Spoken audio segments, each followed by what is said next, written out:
Welcome to the 2014 City Director Candidate Forum, sponsored by the Coalition of Greater Little Rock Neighborhoods, recorded at City Hall and broadcast on the Little Rock TV Cable Channel 11 this election season. The Coalition thanks City Manager Bruce Moore and his staff, Meg Matthews and Wendell Dorman, who worked with the Coalition to make this forum a reality. This forum will be announced on our website on the particular dates of broadcast, http://groups.yahoo.com/group/LR Neighborhoods. Those of you in the room with a handout, that address is at the top of the sheet, so take it with you and check in regularly. We're so glad you came out today. It's always better in political discussions when there's folks in the room. I'm Kathy Wells from the Downtown Neighborhood Association, the current president. I live in Ward 1. I'm going to be townkeeper for this forum. We are very grateful for the other participants amongst our coalition members. We have Annie Abrams at the door giving you the handouts. She is a former coalition president. She's our hostess. She's from the Wright Avenue Neighborhood Association. At the end of the panel, we have Clayton Johnson, another former coalition president. He is the audience question coordinator. He's from the Evergreen Neighborhood Association. We welcome members of the Pulaski County League of Women Voters who will also question candidates this morning. Both groups provided advance questions to candidates. We will take questions from the audience, so you should have an index card and a pen. Print your question on the card. Turn the card in by the sign here at the end of the table or to Clayton directly. He will select two in each segment, and our moderator will recite the questions for the candidates to answer. Our moderator this segment is Sheila Miles of the Wright Avenue Neighborhood Association. Sheila? Before I introduce the candidates, I will cover the ground rules.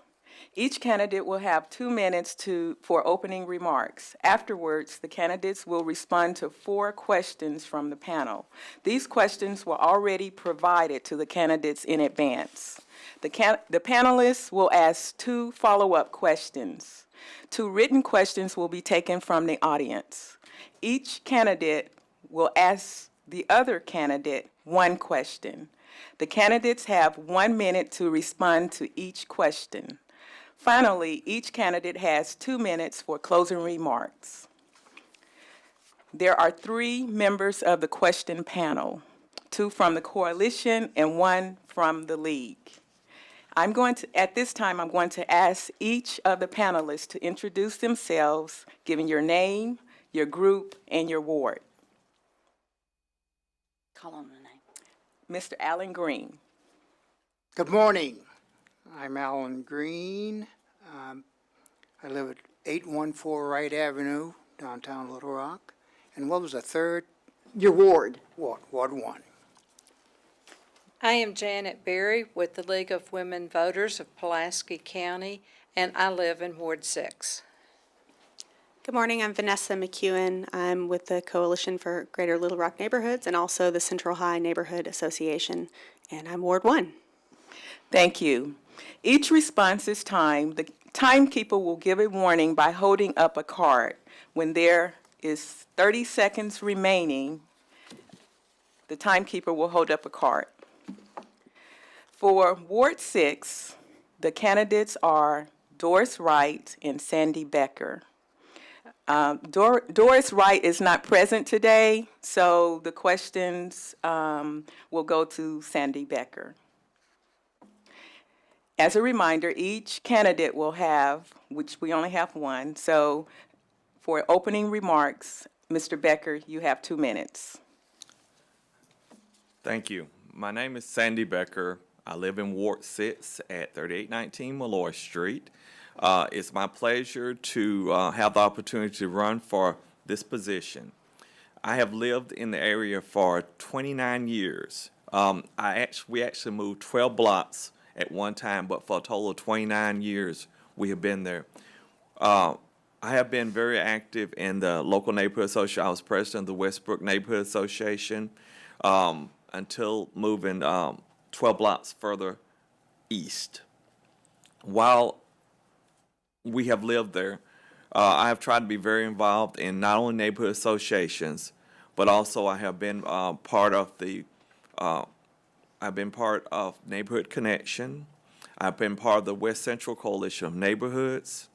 I have worked with all the schools in the area. I work for the Little Rock School District, and such I've had the opportunity to work with schools and neighborhood groups to do different things in the areas that improve the educational quality that our students receive. I work, one of the projects that is a combination that's part community and part Little Rock School District is a program called Computer for Kids, which if you Google, there's a lot of information out there. I coordinate that particular program because it's one of my beliefs is that technology and education are one of the ways that we can help our students achieve. And as such, I have worked to make sure that that program works. It's taken a lot of partners that we have worked with in the community, state government, local government, to make sure that that opportunity existed. I look forward to being able to work with neighborhoods, with our different city officials, and with my fellow board members to make sure that we have good opportunities for all our citizens. Time. Thank you, Mr. Becker. We have 4 questions from our panel. Let's have the first question from Mr. Allen Green. What will you do to improve relations between the black community and the Little Rock Police Department? That's a really good question, especially after all the media coverage with some of the incidents that have happened nationwide. One of the best things has to do with being open and transparent. Anytime if an incident that has the ability to be inflammatory, we need to make sure that we clearly show the public both good and bad what really happened and be responsive. The second is things that we need to do that are proactive, which means that we need to have an emphasis that our police department, our city officials need to be interacting regularly with our citizens, communicating with them, building relationships, not only for crime watch purposes, but also to build the trust that needs to be there. And also making sure that even our staff members, that it's very important that they make personal contact with citizens so there will not be as much of a divide. Okay, the second question is from panelist Janet Berry. If elected to the city board, what will be your top 3 priorities? First priority will be education, and I'm not talking about just public education. Education starts in the home. It then goes to public schools, there's private schools, there's charter schools. We have a mix in the city of Little Rock. We have a lot of pre-K centers that we need to work on. We need to be working at coordinating the efforts. We have a lot of groups in our city who want to help with education. I want to help with collaborating that. So my first priority is the education of our students because that's part of the stability we need. The second one is quality of life. And the quality of life involves safety and also the quality of life in our neighborhoods, the right to live in decent housing, to feel safe, to be a part of the community, and to be able to have the services and the assets that helps us to be a quality city. The third thing is collaboration. I believe that we have the resources to do better.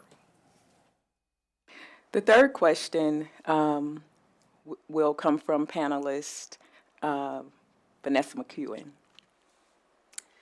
The coalition advocated for city rental inspection program, a good step to identify unsafe housing, but too often vacant houses end up condemned and demolished rather than rehabilitated.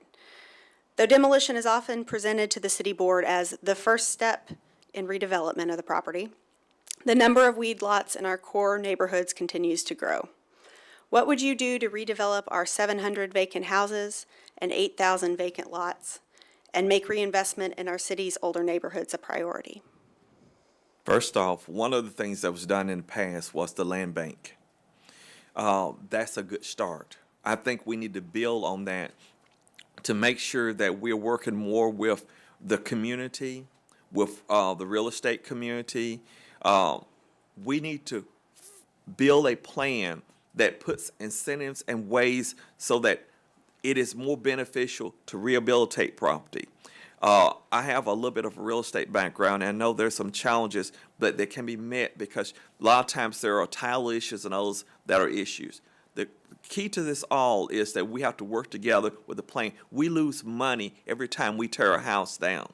And not only do we lose money, we also have the issue of we create vacant wheat lots. And in many cases, a new structure may not be the best replacement at that time. We need to basically put together a coalition that will work area by area, finding ways to reinvest in our communities. And there are a lot of resources that are available at the state, at the nonprofit level, at the private foundation level. We need to put all those resources together and package it in such a way. Time. Okay, panelist Janet Berry will ask the fourth question. In voting on planning and zoning issues, how will you balance the city's need for economic growth with the citizens' desire for livable neighborhoods? There's some planning that's done. First off, I will start off with the notion that I don't know everything. There have been master planning documents that have been done, and every once in a while I go down and look at it, especially in our area, and look at, okay, what this is being envisioned. But when I come back to something else too, is a lot of zoning decisions, some of them are individual items that are more related to it, and I would have a problem supporting for instance, any project that whoever was proposing project did not sit down with the affected people, the community, and try to work out their concerns and issues. I believe it's a balance. We can have growth, stability in our neighborhoods. Those aren't incompatible. A lot of them we need to sit down and negotiate what is best. And sometimes it's making a decision of what's right for the neighborhood. But we also need to be working with the community to where if something is good, let's Time. bring everybody in. Thank you. Now we will have a follow-up question. Mr. Green or Ms. McEwen? You mentioned working with the community, community members, getting members more involved. What do you see the role of neighborhood associations in that, and what will you do to engage those neighborhood associations better? Okay. There have been a lot of efforts, and I'm president of the of Neighborhood Connection for the city at this time. Part of it has to do with the fact it's identifying who those are. We have a network of resources already available. For instance, what we used to call the alert centers. I believe a neighborhood resource centers. We should use all our resources, including the staff we already, to help with the communication, to help to reach people, to find out what their needs are, and then, last of all, based on that, see what we can do that will help advance that particular neighborhood, including supporting the neighborhood group so that it helps keep the neighborhood involved, safe, and a part of what the city is doing as well as what the neighbors want. We have one more follow-up question. Ms. Berry? Intensity of development is always an issue. I know this summer the intensity has related to the size of gas stations. In Ward 6, there is the probability of several thousand new apartment buildings in a single area. What's the breaking point of gas stations, apartment buildings? Okay. I believe in Ward 6 in particular, there have been several studies and plans that have been developed that indicated some of the best ways that hopefully Ward 6 will be developed. First off, I will hope that we would take some of those things into consideration. The second part of it is a little more difficult. Some of it is a zoning issue. We need to look at what the intention of the areas of zoning. There are places where certain developments is appropriate both legally by zoning and almost need-based. And I think one of the things that was put in place many years ago, and I was in one of the fights that helped trigger part of it, was that any development should be addressed with the local neighborhood associations and with all the neighborhood groups to see if it's something that will fit and the neighborhood can support. Time. We have collected questions from the audience. The first question, describe your approach to smart growth or urban sprawl and how it relates to economic development. My neighborhood is concerned about directors' blanket approval of all new development. Do you support an effort to make overlay districts to guide future developments such as hotels, gas stations, fast food restaurants? Could you repeat it one time? But that Sure. was a lot. It's a lot. It's a long Okay. question. Okay. Describe your approach to smart growth and how it relates to economic development. My neighborhood is concerned about directors' blanket approval of all new development. And then the second part to this question is, do you support an effort to make overlay districts to guide future developments such as hotels, gas stations, fast food restaurants, et cetera? Okay. First issue is smart growth. The concept of smart growth is essentially that areas need to develop, but it needs to make sense. And the issue of what's called urban sprawl was addressed in there as well. What we need in our neighborhoods is balanced growth. We need to make sure that we are growing in all parts of our city, not just one part, and that we do need plans in place, such as potentially an overlay district, to help guide development. I'm a great believer in planning, because if we generally just say whatever happens, we get whatever happens. And so I believe there should be some planning on the front end. And then based on those plans, that should guide the development.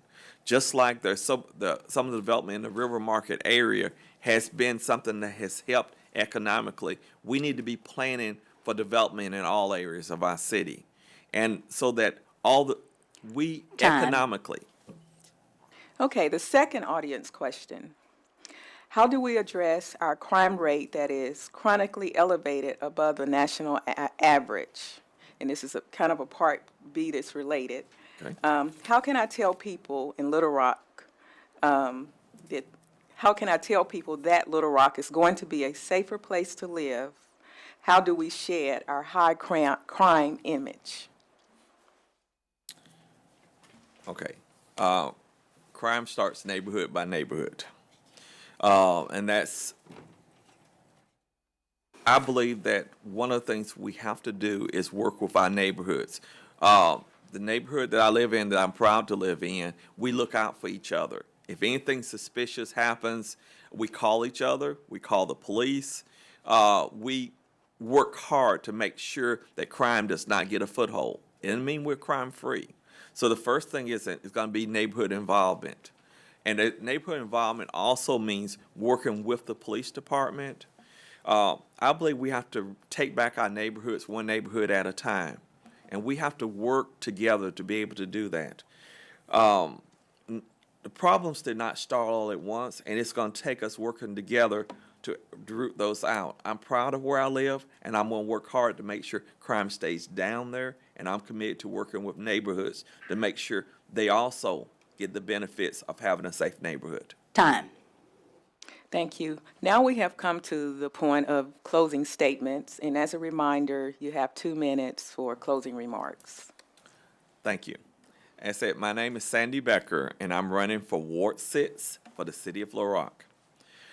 One of the reasons I'm running is that I'm a great believer in working with people. I love to talk to people, and those of you who know me really well, I can probably talk to you for hours. My wife will be doing that. Come on, Sandy, let's go. But I like to work for solutions. My background is such as I'm a certified public accountant. I have been in finance management positions. I've been in audit positions. I know about accountability. I believe in balancing budgets and managing things efficiently.